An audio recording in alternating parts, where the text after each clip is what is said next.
1988년 11월은 석가모니 부처님의 사리 80과가 한국으로 오신 날이다. 드디어 한국에도 유래가 확실한 진신사리가 오시게 되었지만 진신사리를 모신 절엔 끊임없는 악재가 몰아쳤다. 이에 사리를 주선한 미얀마의 스님이 말하길 진신사리를 개인이 지니고 있으면 큰 악재가 따릅니다. 그에 따라 사리탑을 봉안하기로 결심한다. 2021년 11월 12일은 연천 504의 진신사리탑이 봉안된 날이다. 전국 각지에서 수많은 불자들이 사리탑의 소원을 빌러온다.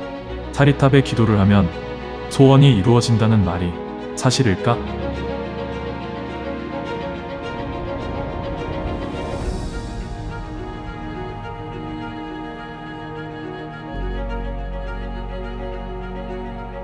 부처님의 진신사리탑에 기도를 하면은 소원이 이루어질까라고 하는 건데, 소원이 이루어졌다라고 하는 사례들은 많이 있죠. 하다못해 바간에 있는 사리탑도 그렇고, 또 미얀마 양곤에 있는 그 유래가 확실하지 않은 부처님의 머리를 모셨다고 하는 사리탑에도 사람들이 가가지고 기도해가지고 소원 이뤘다는 것이 많이 있어요.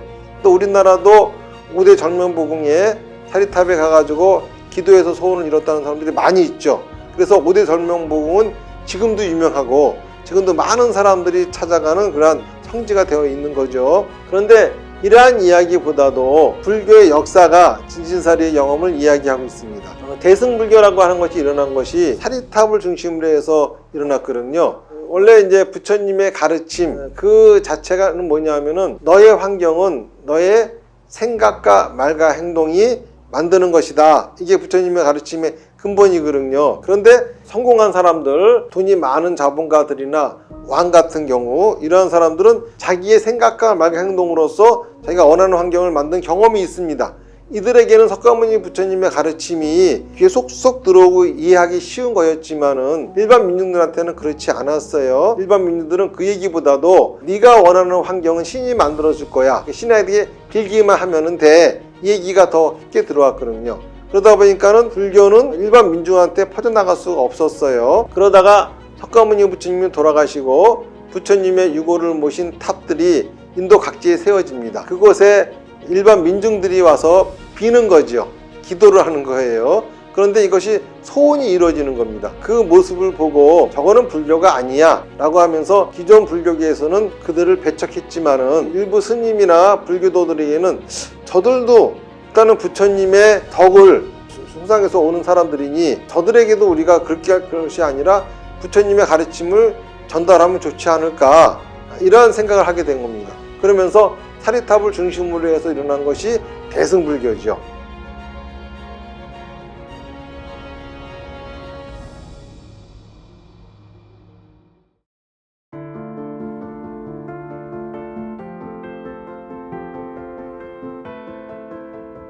그때 제가 27, 일본 유학 중이었습니다.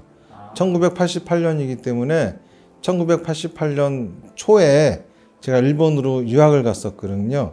일본 유학 중에 진사리가 왔다면 스님께서는 그 오는 건 못 보셨겠네요. 그렇죠. 오시는 건 못 봤고 오셨다는 얘기만 들었고, 그리고 그 올림픽 경기장에서 진신사리 친경법회를 할 적에 그때 이제 제가 통역을 했죠. 그 판티타 스님하고 위자난타 스님. 근데 판티타 스님은 한국어를 못 하시고, 근데 위자난타 스님이 일본어를 하세요. 나도 일본어 할 줄 알고, 그러니까는 위자난타 스님이 일본어로, 이제 판티타 스님이 미얀마어로 얘기하시면은 위자난타 스님 일본어로 번역하고 나는 한국어로 번역하고. 아, 번역을 두 번 하셨죠. 그럼 두 번을 거쳐서 이렇게. 그렇죠, 그렇죠. 손님, 근데 진사리는 처음 보신 건 그때 친경법회 때인가요? 아니요, 이제 88년도에 오셨고 그해 겨울 방학에 나왔을 적에 친견했죠. 그리고 이제 봄에 친견법회를 했었기 때문에 그때도 이제 방학이었어요. 그러면 처음 진신사리를 친견하셨을 때 어떠셨어요? 특별히 무슨 감동이 있었다든지 신기하다든지 이런 거는 전혀 생각하지도 않았고 느낀 적도 없죠. 단지 이제 석가모니 부처님의 유골이란 소리잖아요. 그렇기 때문에 존경하는 스승의 유골이구나, 이런 정도로 어찌 거기에 어떤 특별한 의미를 부여해 본 적이 없어요. 저번에 말씀드렸던 것처럼 큰 스님이 진신사리를 분배하려고 하시니까는 무슨 수염이 허연 할아버지가 나와가지고 호통을 쳤다고 하는 얘기, 그리고 큰 스님이 사전을 갖다가 펼쳐 보았는데 그 파시가가 딱 이렇게 그 의미가 다 있더라라고 하는 이야기, 이런 이야기를 들었을 적에도 참 신비스러운 그러한 일이 있었구나 그런 정도지. 예, 거기다가 이 진신사리가 무슨 영험이 있다든지 뭐 그런 거는 한 번도 생각해 본 적이 없죠. 그러면 그때 당시와 지금 돌아봤을 때 지금도 진살에는 아무 의미가 없다고 생각하시나요? 그렇다고 해가지고 어떤 특별한 의미를 부여하고 싶지 않지만은 약간 좀 무섭기는 해요. 왜 그러냐 하면은 나는 귀중한 그 스승님의 유골이다, 잘 모셔야지 라고 하는 생각만 가지고 아직 사세가 열악했기 때문에 제대로 된 사리탑을 내가 내 마음껏 할 수 있는 그런 것들을 이제 할 수 없었기 때문에 그냥 모시고만 있었는데, 위자난타 스님, 진신사리를 주선해 주신 그 스님의 말씀에 의하면은 가지고만 있으면은 큰 나쁜 일이 생긴다고 하고 탑을 세우면 큰 좋은 일이 생긴다고 하는데, 어쨌든 간 가지고 있다가 계속 나쁜 일만 있었잖아요. 그러다 보니까는 이제 나도 진신사리가 뭔가 갖고 있기 때문에 일어난 일이 아닐까, 좀 겁을 낼 수밖에 없겠죠. 그러니까 오봉사 부채가 무려 20억이 넘었었어요. 그 매달 이자만 내는 것도 상당했죠. 그것도 한 달에 진짜 1,000만 원 이상씩을 이자를 내는 상황이었어요.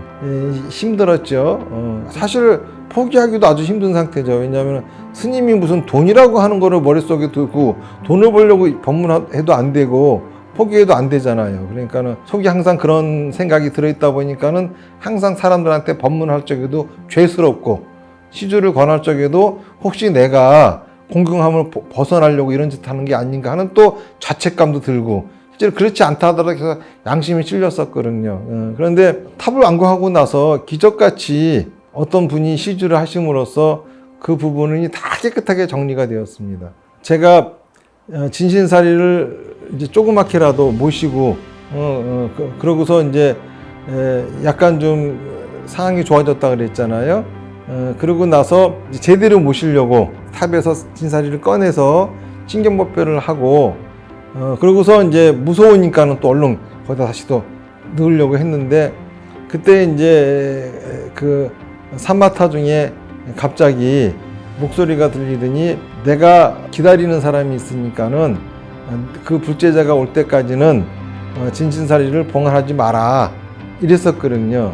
시주하시는 분은 그 전부터 이제 잘 알고 그 독실한 이제 그 신자로서 신행생활을 하다가 잠깐 이제 떨어져 나갔던 분이었는데, 그분이 다시 돌아올 거라고 하는 생각은 하지는 못했었어요. 그런데 이제 그때도 여느 때와 똑같이 진신사리 친경법회를 하려고 진신사리를 꺼내는데 금고가 안 열리는 거예요. 그러다 보니까는 이제 은행에서 근무하시던 분이 금고는 자기가 아주 도사라고 이제까지 여러 번 그분이 해도 안 열려요. 그래서 이거 매번 친경법회 하려고 쉽게 열리던 것이 이전까지 열리는 금고가 왜 안 열리나 해가지고 이제 저는 굉장히 의아했죠. 그러다가 문득 그분의 이름을 생각하면서, 그러니까 그분이 시주하셨을 때죠. 그래서 그 기억이 나가지고 아무개가 오셔야 열릴래나? 그랬더니 확 열려버렸어요. 그분 덕분에 모든 부채가 다 없어지고 나서부터는 그런 생각 하나도 없이 아주 편안하게, 진짜 중생들 구제해야 되기 때문에 시주도 권하고 그쵸? 이제 이렇게 편안하게 진짜 포기할 수 있는 상태가 되었죠. 이런 상황이 되기를 학수고대했지만은 역시 사리탑이 세워지니까는 그게 이루어졌잖아요. 그러니까는 어떻게 보면은 부처님이 기다렸던 분이 그분인지 모르겠죠. 그러니까 이것도 참 신비스러운 일이죠. 정멸보궁 태왕사에서 소원을 이루어 드립니다.